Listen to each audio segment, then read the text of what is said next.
Olá, pessoal. Boa noite. Vamos retomar, né? Retomar aí nossa rotina depois de um feriadão, né? Depois de uma semana sem aula. Então a gente volta aí hoje com aula normal, né? Dentro dessa nossa rotina, ou seja, eu falando aí, enfim, com o conteúdo, né? O material de apoio, enfim, como sempre. Mas aí relembrando, né? Aquilo que foi dito na última semana que tivemos aula. Semana que vem a gente vai fazer aquela atividade, eu não digo em sala, né? Porque ninguém está na sala, mas aquela atividade que é realizada na noite da segunda-feira que vem. Né? Então, vocês que já tiveram aula comigo sabem exatamente como funciona, mas basicamente o que acontece? Na aula da semana que vem, vocês podem perceber lá no AVA que já tem um texto, já tem um material de apoio para vocês. Então, com base nesse texto, na segunda-feira que vem, nesse horário, eu vou lançar as perguntas para vocês, né? Como a gente fez aí no semestre passado.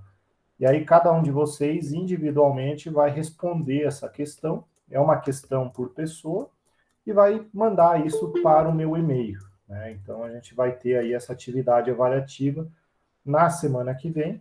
Então, segunda-feira, fiquem atentos aí para fazer essa atividade. E aí vocês têm que enviar para o e-mail, né, nesse material, quando eu divulgar as questões, eu já coloco também o e-mail, é o meu e-mail aí da Uniandrade. Então vocês têm que fazer a postagem até a meia-noite do mesmo dia aí para somar, né, se acertar a questão, a resposta, vai receber aí até 30. Né? Então esse trabalho ele vai valer 30% da nota e os outros 70 virão da prova, da semana de provas, que é a primeira semana de outubro. Né? Não sei se vocês já olharam o calendário, mas acho que a última semana aí de setembro e a primeira de outubro é a semana de provas. Então tá próximo também. Né? Então semana que vem nós temos aí essa atividade, como sempre foi, né? Como vocês já são acostumados. Isaías, diga lá.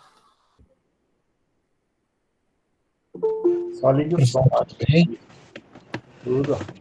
Desculpe a minha ignorância aí, professor, mas é que eu estava sem o AVA. Só me diga para mim, por favor, tá na aula de hoje esse material de apoio? Não, aula da semana que vem. Aula da oitava semana. Ah, você vai colocar o material de apoio ainda? Isso? É a aula da semana que vem, mas ela já está aberta e já tem o texto. Né? Ah, ok, Então, assim, ok. se você. E agora, ali no AVA, ao invés de entrar na aula de hoje, que é a sétima semana, você entrar na oitava, já vai ter lá o material de estudo, em anexo o texto. Tá? Então, tá Ótimo, por lá. obrigado, professor. Quem não conseguir, quem tiver dificuldade, qualquer coisa, manda um e-mail ou, né, vocês devem ter o grupinho aí do WhatsApp, circulem, né, o texto, aí vocês vão ter. Porque é importante uma leitura prévia, porque vocês vão ter que responder a questão, eu não digo online, né, mas vocês vão ter que responder na noite, no dia. Né, e aí, talvez, se você não leu nada o texto, você vai se obrigar a ler esse texto ali na hora, talvez, né, um texto de quase 20 páginas, então não é um texto tão curto, você vai demorar um pouco para ler o texto. E aí aquilo que você poderia resolver lendo o final de semana, né, você acaba deixando em cima da hora e aí fica coragem, enfim, né, cada um se organiza também. Mas é um texto, Tá, e tá esse muito texto, bom assim, professor. não, tudo bem.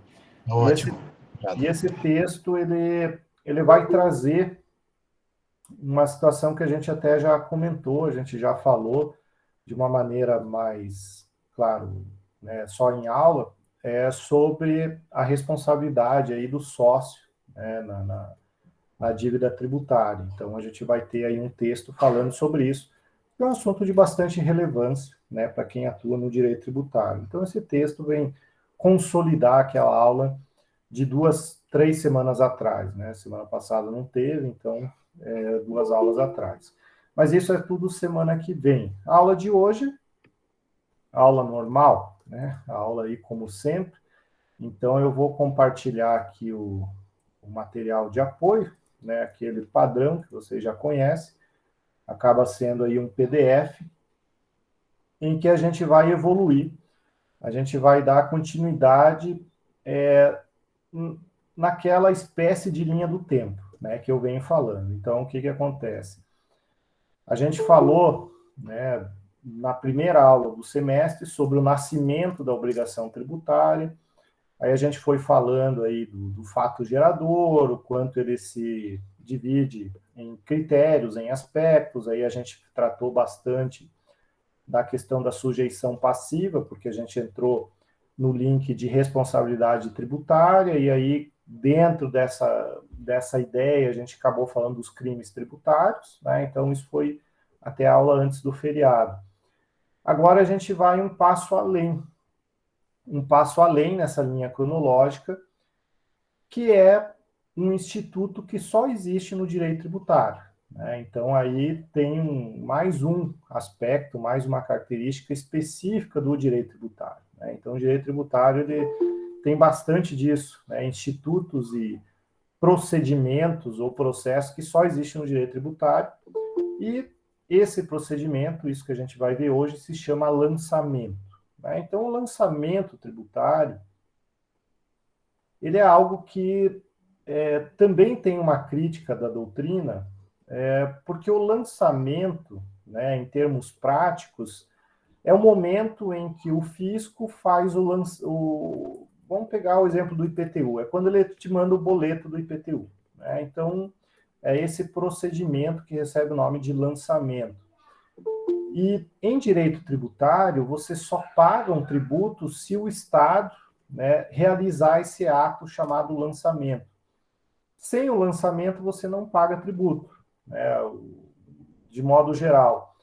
E aí existe aquela crítica da doutrina falando assim, pera lá, mas o lançamento tributário, ele apenas reconhece um fato gerador que já aconteceu, né? Ele não cria a relação jurídica tributária, ele só declara. Então muitos criticam, né, que esse procedimento aí chamado lançamento tributário, que ele tecnicamente ele está um pouco deslocado, né? Ele seria prescindível, ou seja, ele não seria necessário aí dentro de uma lógica de se você realizou o fato gerador, você tem que pagar, né? Mas no direito tributário foi criada essa figura do lançamento tributário e a explicação que é dada, né, para esse lançamento tributário é lá do direito financeiro, né? Quando a administração pública realiza um prévio controle de legalidade e formaliza aquele tributo dentro aí de seus sistemas, dentro aí de sua base de dados, né? Então seria uma etapa mais relacionada aí à operacionalização dessa cobrança, mas não deixa de ser um momento também que o fisco faz uma análise de legalidade aí do que está sendo cobrado. Isso na teoria, porque na prática isso é tudo automatizado, né? Hoje em dia, acho que nenhum tributo o fisco vai lá e põe o dedo manualmente para fazer uma cobrança. É tudo automatizado, é tudo via sistema, é tudo, enfim, né, por softwares aí. Ou seja, né, essa ideia do lançamento, e lembrando, né, que o Código Tributário é de 66, então lá em 66 muitos procedimentos eram manuais, né? Então, quando isso foi criado, se tinha aquela lógica, não, aí a administração pública pode verificar os requisitos, de certa maneira pode fazer um controle, né, se essa cobrança está pertinente ou não. Hoje em dia é tudo robô, é tudo automatizado, tudo via sistema, então a figura do lançamento para a qual foi criado, ele perdeu um pouquinho aí sua justificação. Mas, de qualquer maneira, ele continua existindo, o Código Tributário Nacional continua valendo, e aí ele acaba sendo, hoje em dia, né, para nós que advogamos para iniciativa privada, acaba sendo uma ótima forma, porque é mais um procedimento que, se não for realizado adequadamente pelo fisco, podem ensejar aí a nulidade, né, podem ensejar aí a possibilidade do contribuinte não pagar. Então, toda vez que criam algo que é forma de permitir que a gente não pague, né, vira tese de defesa em algumas situações e tudo mais. Né? Então, tudo isso é o lançamento tributário.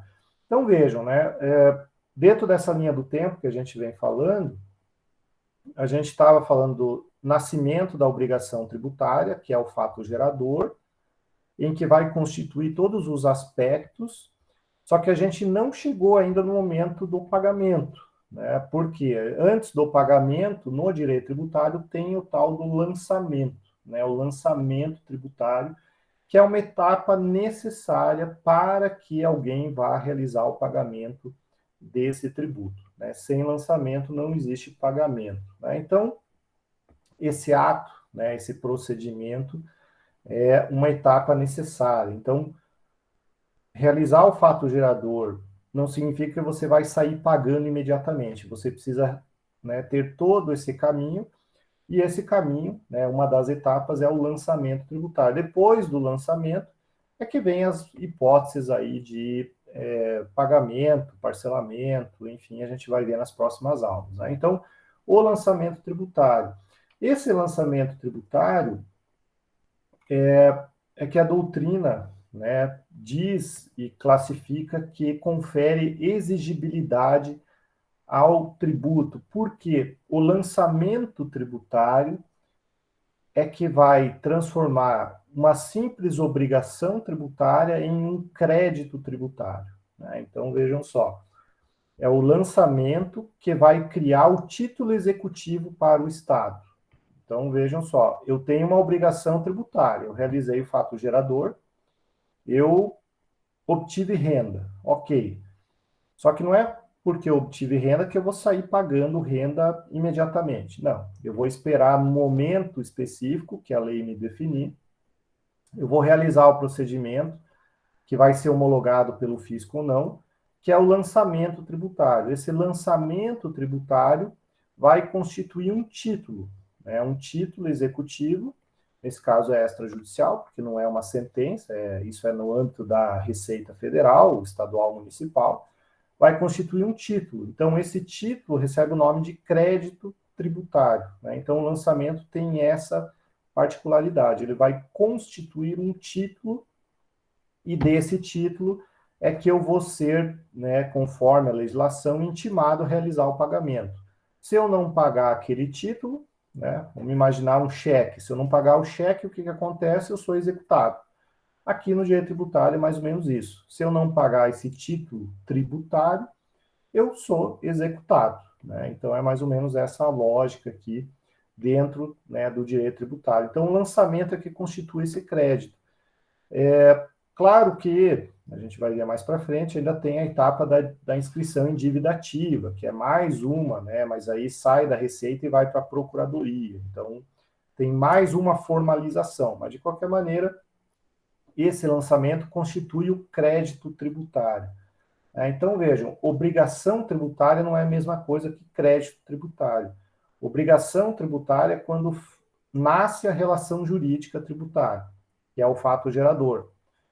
Crédito tributário é o vínculo que se forma, né, o vínculo executivo entre o sujeito ativo, que é o Estado, e o sujeito passivo, aí, que é o contribuinte ou responsável. Né? Então, é colocado aí na condição de devedor de um título. Então, é o crédito tributário que é constituído pelo lançamento. Aí que nós temos, né, seguindo aqui o nosso esquema de aula, nós temos uma situação bastante importante.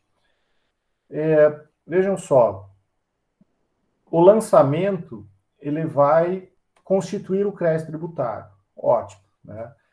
Mas o lançamento ele se reporta aquilo que aconteceu lá no fato gerador. Né? Então vejam, o lançamento dentro da doutrina brasileira, né? Porque aí na tela eu coloquei que existem três, basicamente, teorias sobre a eficácia do lançamento.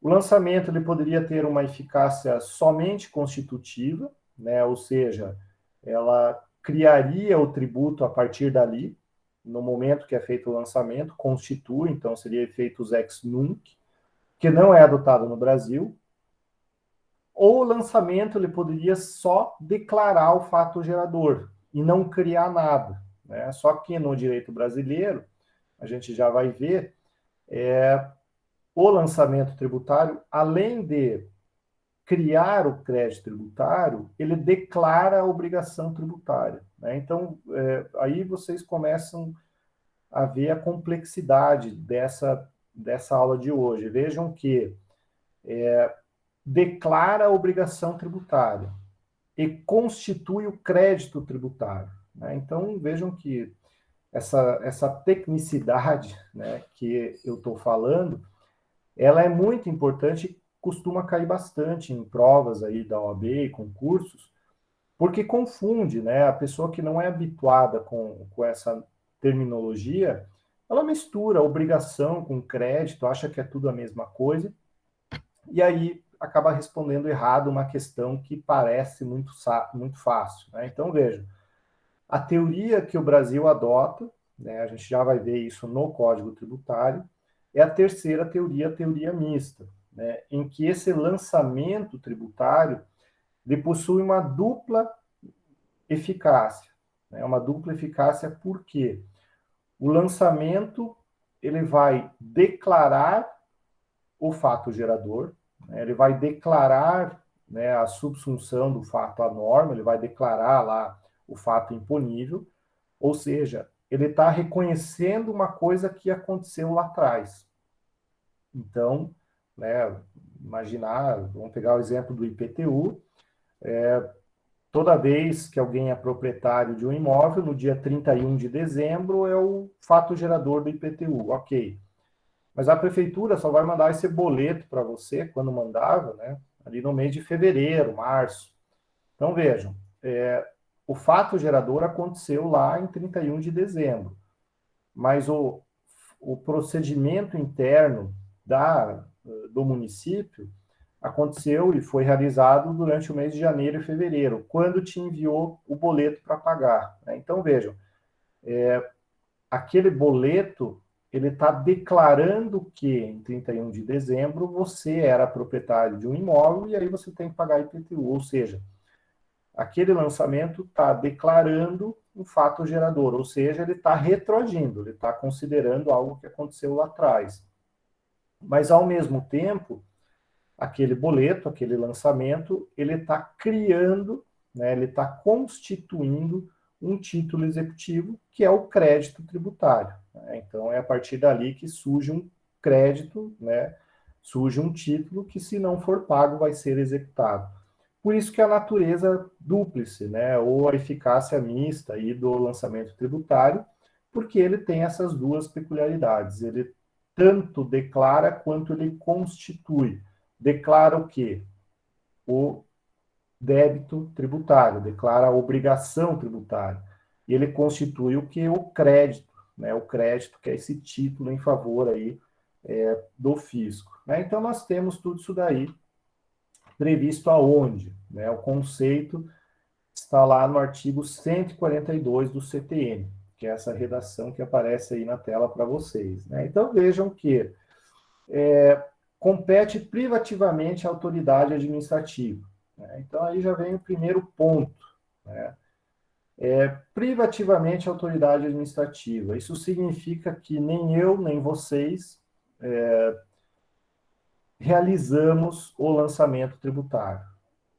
O lançamento tributário sempre vai ser um ato realizado dentro da administração pública, uma etapa privativa, autoridade administrativa que vai realizar isso. Né? Então, vejam só, é algo que não compete ao contribuinte nem ao responsável. A gente já vai ver mais para frente que a gente auxilia, né? A gente presta informações, a gente preenche, a gente até imprime a guia e até paga antes do fisco falar alguma coisa. Mas quem vai lançar efetivamente é sempre o fisco, é sempre aí a autoridade administrativa. E aí aquilo, né? Compete privativamente à autoridade administrativa constituir. Mas constitui o quê? O crédito tributário, né? Pelo lançamento. Então vejam que é o lançamento, o ato privativo da autoridade administrativa que constitui o crédito tributário. E aí vem explicando, né? Assim entendido que o procedimento administrativo tendente a verificar a ocorrência do fato gerador. Né? Então vejam que ele vai verificar, ele vai declarar um fato gerador que aconteceu lá atrás. Né? Então, por isso que no Brasil a gente traz essa teoria mista, que ele faz as duas coisas ao mesmo tempo. Ele declara algo que aconteceu, que é o fato gerador, mas também constitui o crédito tributário. E o que é essa constituição? Basicamente aqui, ó, ele complementa falando. Ele vai determinar a matéria tributável, então vai dizer qual é a conduta, vai calcular o montante, vai identificar o sujeito passivo e, sendo o caso, se for, né, ele vai aplicar aí a penalidade correspondente. Então, esse é o lançamento, né? O lançamento entendido aí como procedimento administrativo. Muita gente critica, né, falando que o lançamento ele seria especificamente a decisão desse processo administrativo e não o processo como um todo. Né? Então, o lançamento seria como se fosse aí o último ato, né, desse procedimento interno de verificação. Isso vai ter relevância? Vai, porque a gente vai ver nas próximas aulas, a gente vai falar de decadência. E aí essa questão do lançamento é um motivo, né, que vai aí cancelar, né, ou interromper a decadência. Então nós temos aí o momento específico, né, do lançamento, acaba sendo importante, mas aí a gente vai retomar isso quando a gente falar de prescrição e decadência. Né? Então, essa atuação, né, essa funcionalidade da autoridade administrativa traz aqui, né, até uma redundância dentro do direito tributário, mas o parágrafo único coloca isso exatamente aí para não deixar dúvidas. O direito tributário tem muito disso, ele é redundante para evitar teorias em contrário. Né? Então, o que ele coloca aí? A atividade administrativa de lançamento é vinculada e obrigatória. Tudo em direito tributário é vinculado. Né? O direito tributário é uma daqueles ramos do direito em que só faz o que está previsto em lei. Se não está previsto em lei, não se faz. Né? Então, a gente tem aí a regra geral, mas aqui ele traz um reforço, né, vinculada. E aí um outro item, né, que também é redundante, mas é importante, que é obrigatória, né? Ou seja, o fisco ele não pode escolher quem ele vai fazer o lançamento ou não. Ele tem que fazer, ocorrido o fato gerador, ele tem que lançar, né? Ele não pode escolher ou deixar um período sem fazer, ou fazer pela metade, ou achar que não precisa. Não, é obrigatório. Porque isso daqui é uma etapa necessária ao recebimento do tributo. E o tributo, ele não é meu, nem do prefeito, nem da Secretaria da Fazenda, ele é da sociedade. Né? E sem tributos, a gente não paga aí, né, as viagens, os jantares, né, e tudo mais dos políticos. Então, eles precisam desse dinheiro. É nosso papel pagar sem reclamar. Né? Então, vejam que essa atividade é obrigatória. Qualquer entidade pública, né, qualquer ente federativo, tem que cobrar, tem que fazer aí esse procedimento chamado lançamento. Né? Então, aqui são os caracteres, né? É um procedimento administrativo que constitui o crédito, que verifica o fato gerador, determina a matéria tributária, calcula e identifica o sujeito passivo. Né? Então, vejam que nós temos esse rito, né? Nós temos essa atuação dentro do direito tributário. O que acontece, né, isso acaba se tornando importante, inclusive tem previsão específica para isso, é que o lançamento ele sempre vai reconhecer algo que já aconteceu, ele vai declarar o fato gerador. Então, qual é a data, né, qual é a lei que se aplica quando for realizado o lançamento? Né? Então, veja, o lançamento ele declara algo que já aconteceu. Então, ele vai verificar qual era a lei vigente na data do fato gerador. Né? Então, o lançamento, muito embora ele constitua o crédito, o título executivo hoje, mas o valor e as peculiaridades, né, que vão constituir esse título serão daqueles vigentes, né, da lei vigente à data do fato gerador. Né? Então, o lançamento reporte-se a data da ocorrência do fato gerador. Então, é o exemplo do IPTU. Né? Se eu fui proprietário 31 de dezembro, e a lei diz que é 31 de dezembro o critério temporal, vai valer a lei de 31 de dezembro, muito embora o lançamento possa ser feito depois com base em outra lei. Né? Vou imaginar que a lei do IPTU mudou em fevereiro, e o lançamento aconteceu só em março. Vai valer qual lei? A lei da data do lançamento? Não, né? Vale a lei da data em que houve o fato gerador. Então, é aquela lei que vai definir, né, qual é o valor, quem é o sujeito passivo e tudo isso. Né? Então, nós temos aí o lançamento, reporte-se a data da ocorrência do fato gerador. Por quê? Ele é retroativo, né? Ele reconhece algo que já aconteceu. E esse lançamento tributário, ele tem, aqui com força no artigo 145 do CTN, ele tem a característica dele ser inalterável. Né? Então, por quê? Eu preciso ter segurança jurídica. Né? Eu preciso confiar naquilo que o Estado está fazendo. Então, quando eu recebo um boleto do IPTU para pagar, a regra geral tem que ser a de que aquele valor está certo, está tudo ok. Ou, se não tiver tudo ok, eu posso questionar, mas se eu pagar aquele boleto, eu não posso, né, ter como hábito receber depois um outro boleto falando, olha, eu errei, pague esse. Não, você pagou demais, agora pague esse. Não, né, o lançamento tributário ele tem essa característica para conferir segurança jurídica para nós. Ele é inalterável. É inalterável, ou seja, uma vez realizado o lançamento, ele só pode ser alterado em 3 hipóteses, né? Mas na prática são duas aí que a gente pode considerar, né? Por que duas? Porque tanto a impugnação quanto o recurso de ofício dizem respeito ao processo administrativo. Tá? A gente vai ter aula específica sobre o processo administrativo, mas o que acontece?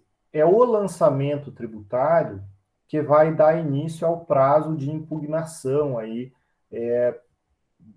ou seja, de abertura do processo administrativo. Então, aquilo, eu recebi um boleto da prefeitura para pagar o IPTU. Eu não concordo com aquilo, tem alguma coisa errada. O que eu vou fazer? Eu vou dar início ao processo administrativo mediante o protocolo de uma impugnação. Né? Então, eu recebi o boleto, eu entrei com uma impugnação, e se eu tiver êxito nessa impugnação, o que vai acontecer? Esse lançamento ele vai ser alterado, né? Ele vai ser ou desconstituído, ou ele pode até ter o valor reduzido, enfim. Então, aquilo, a impugnação do sujeito passivo, ou seja, você questiona um valor, uma situação, ou, né, você impugna e você não tem êxito, né, ou você tem êxito, isso vai para a segunda instância administrativa, o recurso. Se o recurso for favorável para você, você também vai mudar aquele lançamento. Né? Então, essas duas primeiras situações aqui dizem respeito à impugnação e ao processo administrativo. Só que aqui, no direito tributário, né, aqui nessa regrinha, tem uma terceira que traz aqui as hipóteses do fisco fazer a revisão daquele lançamento. Então, são hipóteses excepcionais, mas que são autorizadas. Aonde que é o fundamento disso? Né? Vocês que estudaram direito administrativo, vocês já viram que todo ato administrativo pode ser revisto, né? Pode ser revisto aí de ofício, inclusive, num prazo de 5 anos. É o que traz aqui também no direito tributário. Então, essa revisão de ofício nos casos previstos no 149, né? Se vocês olharem lá nas 149, vocês vão ver que são erros de declaração, são omissões, enfim, são vários incisos, acho que são 12 incisos lá no 149, mas um deles chama atenção, né? Um deles chama atenção que é a possibilidade de você, do fisco, né, rever o lançamento tributário em razão de novas tecnologias e novas formas de fiscalização, né? Então, vamos imaginar aí que um determinado município lance um supercomputador aí e ele resolve revisar tudo que foi feito para ver se não tem erro. E aí ele começa a achar um monte de erro. Pode ser feito isso? Pode, né? Existe essa possibilidade aqui pelo artigo 145, inciso 3º do CTE, né? Então, nós temos como regra, não muda, mas na prática, se o fisco realmente desejar, ele vai conseguir mudar, né, fazendo aí a revisão, né, fazendo aí a reanálise daquele lançamento, muito embora, e aí não importa se você já pagou ou não, né, no direito tributário, nós temos aquela regra que se trata de uma obrigação prevista em lei. Direito tributário não é a mesma lógica do direito civil. Se você pagou errado, você tem que pagar 2 vezes, ou se você pagou e não sabia, azar o seu. Não, direito tributário é aquilo. Se está previsto em lei, você paga, está ok, extinguiu a relação jurídica. Se você pagou a menos ou pagou a mais, você não está pagando conforme a lei. Então, ou você deve complementar, ou você deve, ou você, né, pode pedir a devolução do que você pagou a mais, né? Então, o direito tributário tem essa lógica de ser uma obrigação legal, né? Então, não existe aquela ideia de que, pagou mal, pague 2 vezes, né? Não existe isso em direito tributário. Bom, e esse lançamento, ele não é um só, né? Nós temos aí que o lançamento tributário, ele pode ser dividido em 3 formas, ou seja, 3 modalidades de lançamento, né? Nós temos o lançamento por declaração, o lançamento de ofício, o lançamento por homologação. Então, são 3 situações que a lei traz, né? O artigo lá 147, 148, 149 e 150, vão trazer essas 3 modalidades de lançamento. Vamos começar aqui pelo lançamento por declaração, para seguir a ordem, também chamado de lançamento misto, né? Esse lançamento aqui, ele acontece quando existe uma mistura de atuação do fisco com a atuação do contribuinte, né? Então, eu vou dar um exemplo que acontecia antigamente, quando o processo era físico e tudo era diferente do que é hoje, que não faz muito tempo não, 10 anos atrás, né? Então, você abrir um processo de inventário, esse inventário, em algum momento, você vai ter que pagar o quê? O ITCMD, né? Que é o Imposto de Transmissão Causa-Mortes. E antigamente, os processos eles eram todos físicos, não eram eletrônicos como hoje. Então, não tinha como ficar consultando pela internet. Você tinha que ir lá no cartório ver, né? Então, o que acontece? Com relação ao ITCMD, isso era assim, hoje não é mais, isso era assim, só para ilustrar para vocês. Então, quando você abria o processo de inventário, chegava uma hora que o juiz falava assim, olha, agora você tem que pagar o imposto, que é o ITCMD. E o juiz suspendia o processo. Aí o que você tinha que fazer? Você tinha que pegar o processo, fazer carga do processo, pegar aquele papel, né, aquela pasta com o processo dentro, e você levava lá na Receita Estadual, né, lá em frente à Gazeta do Povo, lá eles tinham um setor que recebia esse processo. E aí você protocolava e deixava o processo lá. A Receita Estadual pegava aquele processo e eles faziam a análise e faziam o cálculo e te davam a guia. Aí você ia lá, pegava o processo de volta, com a guia, pagava a guia e pagava o tributo, né? Então vejam, o que é isso? Isso é um exemplo clássico de lançamento por declaração, o lançamento misto. Eu, contribuinte, eu fiz a partilha, eu indiquei o valor do bem, eu fiz todo, né, o processo de inventário. Isso gerou, né, uma obrigação de pagar, né, a transmissão causa-mortes, a hora que morreu, transmitiu, então gerou uma obrigação tributária. Então, eu peguei todo aquele conjunto de informações e levei para a Receita Estadual. Aí a Receita Estadual pegou aquela informação, jogou no sistema, fez o registro e me deu uma guia para eu pagar. Então, vejam, por isso que é o lançamento misto, porque parte do processo fui eu que fiz, outra parte foi o fisco que fez, né? Por isso que a gente chama aí de lançamento misto, né? Ou por declaração, que é quando existe a participação tanto do fisco quanto do contribuinte. Então, essa é a primeira modalidade. Uma segunda modalidade é aquilo que a gente estava falando do boleto do IPTU, né, que é o lançamento de ofício ou lançamento direto. Então, IPTU, IPVA, enfim, né, aqueles que você consegue tirar um boleto da administração pública, esses tributos são lançados de ofício. O que acontece? Para esses, o fisco ele não tem muita, o contribuinte não tem muita participação. Basicamente, o Estado, né, o Receita Estadual, Municipal ou Federal, eles vão pegar aquilo que eles têm no sistema e vão te mandar aí o crédito, né, o boleto para você pagar. Então, nesse lançamento de ofício, você não tem muita participação a não ser realizar o pagamento.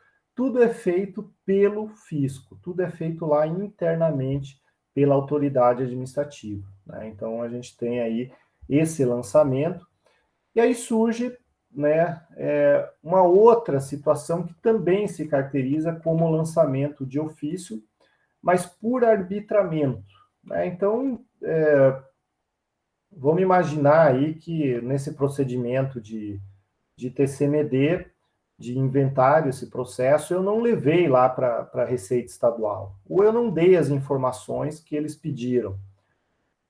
O que acontece? O imposto é devido, o Estado quer arrecadar. Só que o Estado também não precisa, não deve ficar esperando a boa vontade da gente informar aquilo que deveria.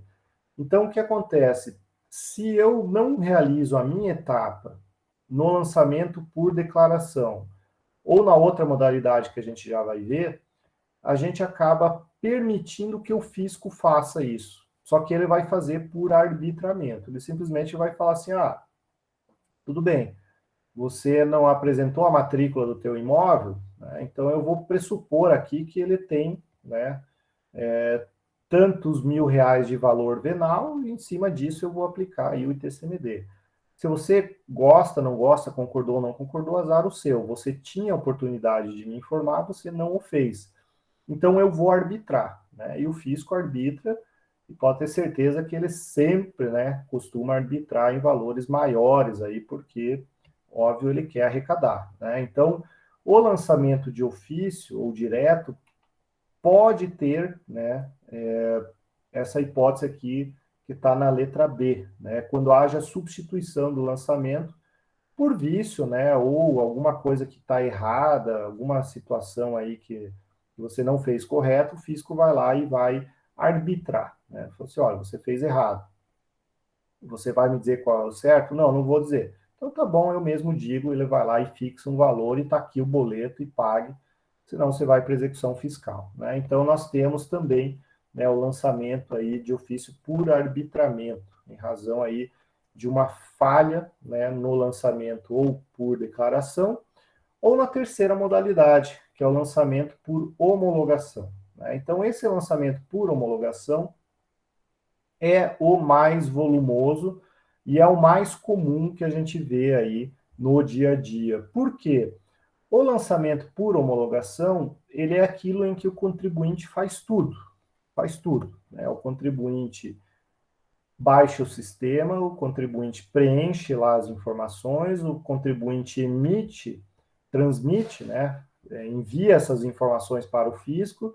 A hora que ele transmite, ele já gera o boleto e ele já paga o boleto. Ele faz tudo sozinho, né? Então, esse é o lançamento por homologação, em que o fisco ele fica só aguardando todos esses atos do contribuinte ou responsável, né, do sujeito passivo. Então, o lançamento por homologação, ele basicamente o Estado delega para o contribuinte todas essas etapas aí de lançamento e pagamento e guia e tudo mais. Só que esse lançamento por homologação, a gente não pode esquecer que é um lançamento, né? Lançamento, ele é sempre um ato privativo da autoridade fazendária. Não é nós que fazemos o lançamento, né? Então a gente tem que tomar um certo cuidado, porque muita gente fala que eu fiz o lançamento por homologação, né? Eu entrei lá no sistema, eu declarei tudo, eu gerei a guia e eu paguei. Você não fez lançamento algum, você só prestou informações para o fisco e antecipou o pagamento do tributo, né? Então vejam só, porque o lançamento vai ser feito depois pelo fisco, né? O fisco é quem lança, você não lança coisa nenhuma, você preenche informações, né? Então nós temos que cuidar aí com esses conceitos e terminologias. Sujeito passivo, contribuinte ou responsável, não lança nada. A gente preenche informações, gera guia e antecipa o pagamento. Quem vai ver se tudo isso está certo ou não é o fisco por meio de um procedimento chamado lançamento, né? Então, esse lançamento por homologação, a gente se antecipa ao lançamento do fisco. A gente faz tudo por ele e o fisco só vai lá e homologa ou não. Por isso que é por homologação.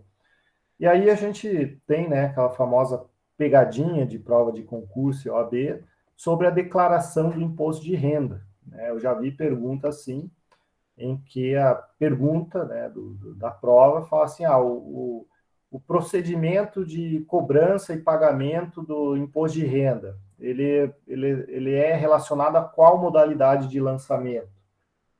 É o lançamento por homologação, né? Por quê? Declaração do imposto de renda não tem nada a ver com modalidade de lançamento por declaração, porque no imposto de renda, pessoa física, né, quem faz aí sabe, a gente baixa o software, a gente preenche todos os dados, a gente transmite isso para a Receita Federal e a gente, né, imprime o boleto ou faz aí até o débito em conta bancária do que precisar pagar. O fisco, depois disso, é que ele vai apurar se está correto ou não. Se não está correto, ele vai abrir um procedimento administrativo. Ele vai lá e vai falar assim, meu amigo, você declarou aqui 30 mil reais de gastos em saúde, me traga os comprovantes, né? Ou seja, caiu na malha fina. Então, o que acontece? O fisco, antes de confirmar ou não aquilo que você fez, ele abre um procedimento administrativo, ele vai abrir uma investigação preliminar. Para quê? Para ver aquilo que você pôs no sistema e aquilo que realmente aconteceu está correto. Então, ele vai te notificar para você prestar esclarecimentos. Professor, eu não vou, eu não gosto, não sei o quê, eu não vou apresentar documento nenhum para a Receita Federal. O que vai acontecer? Eles vão glosar, né? Eles não vão aceitar aquela sua declaração, e aí, uma vez não aceitando, eles vão arbitrar o valor, né? Eles vão dizer, olha, você reduziu indevidamente esse tributo aqui, você tem que pagar mais, né? Então, está aqui a conta, você tem até tal dia para pagar, obviamente já com juros, já com multa, já tudo calculado, e aí você tem um prazo para pagar. Eu não vou pagar. Aí você vai ser inscrito em dívida ativa e executado, né? Simples assim. Então, o lançamento por homologação é o mais volumoso. É o que traz aí a maioria dos tributos, né? Os federais, imposto de renda, CSLL, contribuições, PIS, COFINS, é tudo lançamento por homologação no Estado, o ICMS, o próprio ISS municipal, é tudo por homologação, né? Porque é aquele procedimento em que o fisco fica esperando, né? Fica esperando aí que a gente faça essa declaração. O detalhe, né, é que o Estado, deixa eu ver aqui para baixo, o Estado ele tem um prazo para fazer esse lançamento por homologação, né? Não é aquela situação, eu fui lá, eu declarei imposto de renda, eu paguei, e agora eu fico o resto da vida refém desse lançamento, né, desse ato interno da Receita. Não, eu não fico eternamente refém, porque é o que a gente vai ver nas próximas aulas, existe um prazo para o fisco falar se está errado ou não aquilo que você fez. Esse prazo é o prazo decadencial, né? Então, vejam só, entre o fato gerador e o lançamento, existe, né, um intervalo de tempo. O fisco, ele precisa, né, ele precisa fazer esse lançamento num prazo de até 5 anos, ou seja, do fato gerador até o lançamento, ele precisa fazê-lo em até 5 anos. Se não fizer, incide a tal da decadência, né? Então, a decadência em direito tributário é nesse sentido, é no sentido de que é o prazo que o fisco tem para fazer esse lançamento, né? Para ou confirmar ou não, né? Então, nós temos aí a homologação, né, desse lançamento, nessa modalidade, ela pode ocorrer também de maneira tácita, né? Por que tácita? Que é a maioria dos casos, né? A grande maioria, aliás. Você vai lá, declara o imposto de renda, você gera a guia e você paga. E aí você fica esperando, né? Fica esperando, passa um ano, não acontece nada, passa 2 anos, também não acontece nada, 3 anos, 4 anos, passou 5 anos. Não aconteceu nada, né? Simplesmente consta lá só enviada a declaração. Aí no 6º ano o fisco te notifica, resolve te notificar aí para pagar uma diferença, qualquer coisa assim. Ele pode fazê-lo? Não, ele não pode fazer porque decaiu, passou um prazo maior do que 5 anos. Então a gente chama, né, quando atinge esses 5 anos, a gente chama isso de homologação tácita. Por quê? Como o Estado não falou nada, ele não pode mais falar daqui para frente. O prazo dele era só 5 anos. Como ele não falou nada até agora, o que acontece? Ele acaba homologando isso tacitamente, em razão de não ter dito nada, né? Então, é o que acontece na grande maioria das situações. O Estado simplesmente não fala nada. Você vai lá, preenche, emite, transmite, paga a guia e ficou por isso, né? Aí você começa a contar o prazo ali, 5 anos. Passou 5 anos, tá ok, né? Ele não vai mais poder te cobrar, operou-se a decadência, né? Se ele vier a questionar qualquer coisa, você fala assim, meu amigo, decaiu, já era, perdeu o direito aí de questionar. Então, nós temos no lançamento por homologação que a grande maioria das situações ocorre a homologação tácita. E aí que entra, né, aquela situação que muita gente fala, né, quanto tempo eu tenho que guardar meus documentos, né? Vejam, só por essa situação da decadência, a gente tem 5 anos, né? Agora, a gente vai ver nas próximas aulas que, uma vez realizado o lançamento, que pode ocorrer em até 5 anos, surge a prescrição, que é mais 5 anos, né? Então, a gente já está falando aí de pelo menos 10 anos, né? Então, professor, quanto tempo eu tenho que guardar o boleto pago? 10 anos, né? Pelo menos 10 anos aí, porque até 10 anos é possível aí que o fisco venha a questionar ou querer cobrar qualquer situação aí não paga. Então, nós temos o lançamento por homologação, cujo lançamento é o fisco que faz, lembrando, né? Sempre o fisco. Por homologação, que na maioria das vezes acontece tacitamente, por falta ou inércia do poder público. Só que pode acontecer de você ter uma homologação expressa, né? Uma homologação aí por escrito, né, do poder público.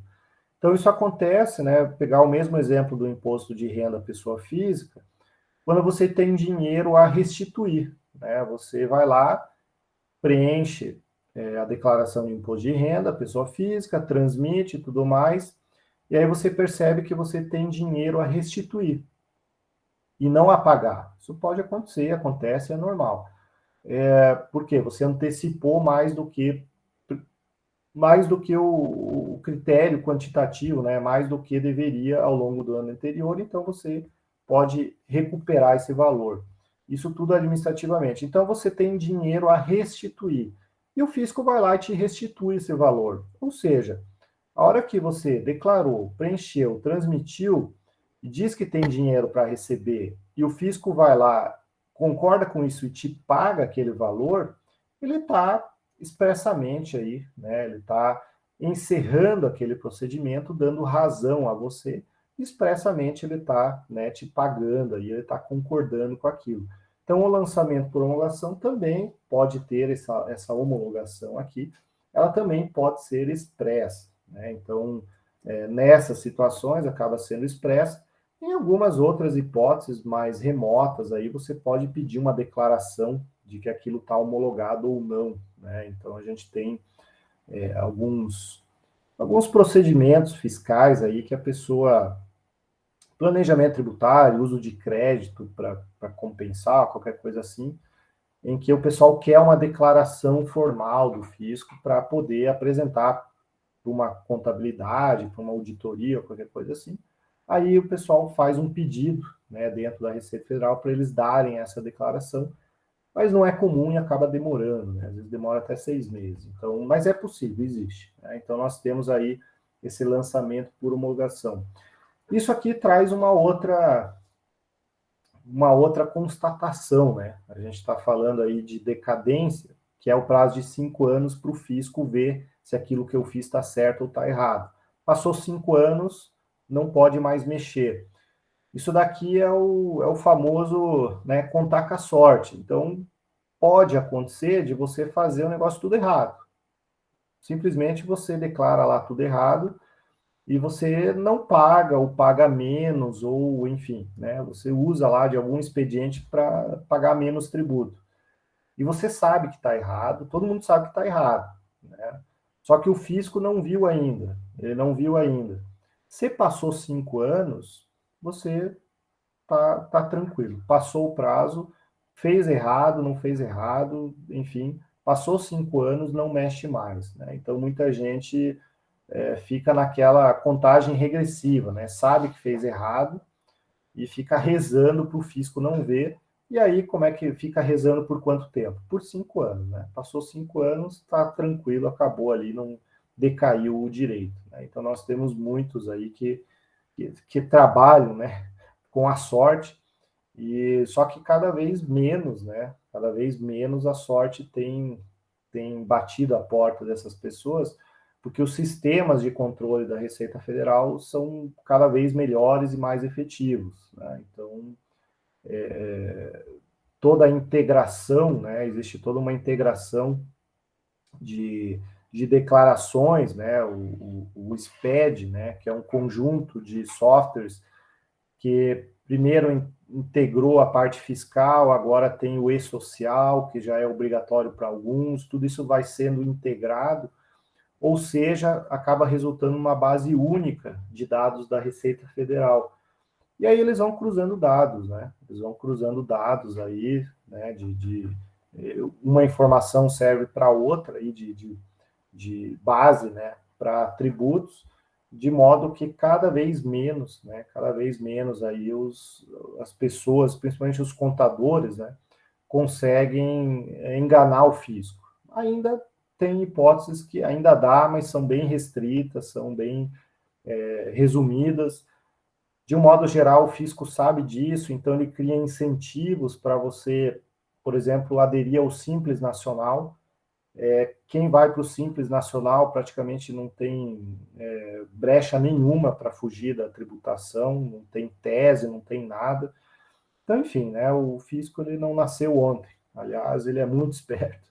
Então, as brechas, né, com a informatização, elas vão se fechando e é uma questão de tempo, né, das coisas aí, não é que vão ser eliminadas, mas das coisas irem se ajustando.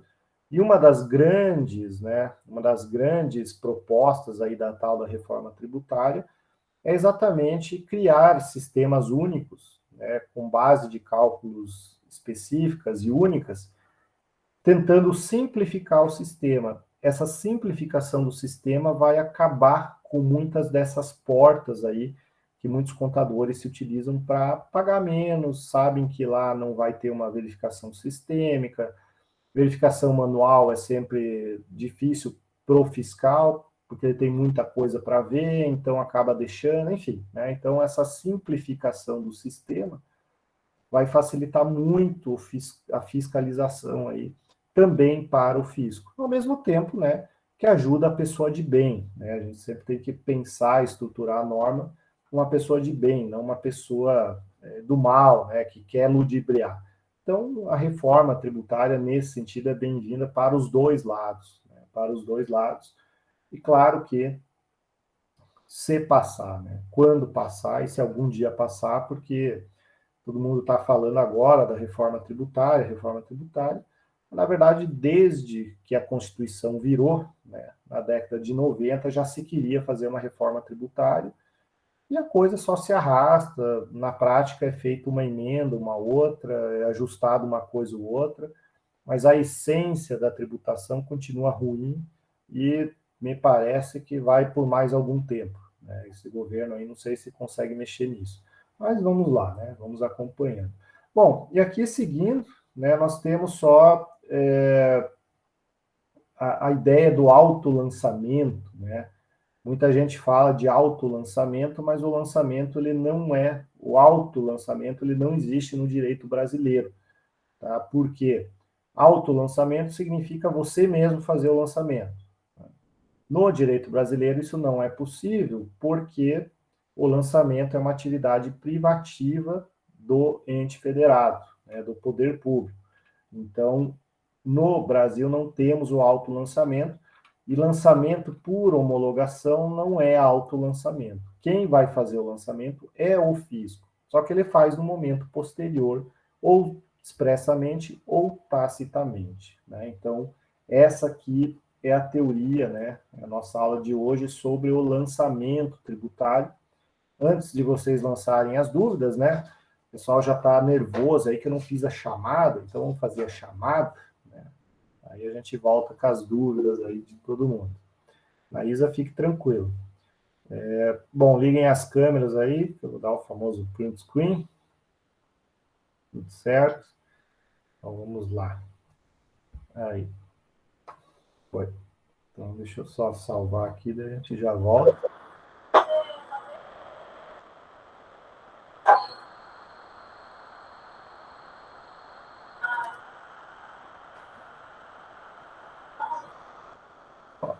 Tá salvo.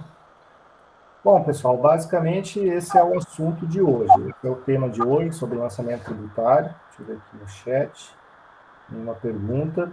Essa questão do lançamento tributário, aquilo que eu já antecipei hoje, ela tem uma implicação grande na decadência, que a gente vai ver mais para frente, né? Mas é o lançamento tributário aí.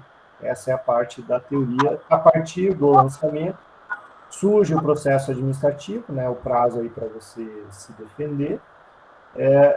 Se você não fizer o processo administrativo, se você achar que está tudo ok, aí vamos, né, que é o que veremos nas próximas aulas, as hipóteses de extinção, né, ou suspensão dessa dívida, mas aí é sempre depois do lançamento, né? Eu vou fazer um parcelamento, é sempre depois do lançamento, vou fazer uma transação, que é o acordo, é sempre depois do lançamento, né? Então, as hipóteses de extinção ou suspensão aí dessa dívida, desse tributo, é sempre agora a partir do lançamento, né? Então, a gente avança nessa cronologia. Bom, pessoal, isso aí é a aula de hoje. Para quem chegou no meio da aula, semana que vem a gente tem o exercício, tá? Então, já está o texto lá disponível para vocês, na aula da semana que vem, material de estudo, é só baixar lá para vocês poderem ler antecipadamente. Segunda-feira que vem, às 7h15, eu lanço a pergunta para vocês responderem. Tá bom, pessoal? Professor, eu acho que na hora que o senhor fez, eu não consegui ligar a câmera a tempo, mas eu tinha fechado rapidinho com Mayra Nery. Tá bom, tranquilo. Tranquilo que está gravado aqui. Tá bom, pessoal? Então, agradeço a paciência, agradeço aí mais uma semana. Boa semana a todos e até semana que vem. Tenha uma boa noite, professor. Boa noite, professor. Muito, professor.